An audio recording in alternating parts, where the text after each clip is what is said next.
Biz eshik ochiq turgan holatda umuman tutamaydi. Kimga shunaqa xizmatlikka rozi bemalol aloqaga chiqaverasizlar. To'g'ri ko'chadagi obyektimizni yakunladi. Xudo xolasa pechkamizni o'rnatib, kraskasini sepib, uy egalariga yoqib topshirdi. Bu oddiy g'ishtda urib berganmiz. Bu xonadonimizda отделка tushishda ishlashgan ekan. O'zlari отделка qilib oladigan bo'lishgan. To'g'ri pechkamizni yoqib qo'yganmiz. Umuman tortishlardan muammo yo'q. Eshik ochiq turgan holatda pechkamiz umuman tutamaydi mana.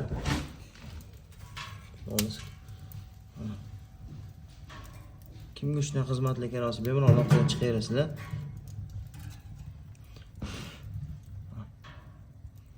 Pechkamiz eshik ochiq turgan holatda umuman tutadi. Pechkamizni o'sha oldi lazerli qo'lga o'dirmani ruchkali. Bu pechkamiz old tomondan ko'rinishi ikki tomoni bir xil holatda isitadi. Dizayn ham ikki tomoni bir xil bo'ladi. Hop. Bu pechkamizni orqa tomondan ko'rinishi kimga shunaqa xizmatlikka rozi bemalol aloqaga chiqaverasizlar. O'zbekiston bo'ylab dastlabki xizmatlarimiz bor. Aloqaga chiqsangiz kelishilgan holatda qurib beramiz.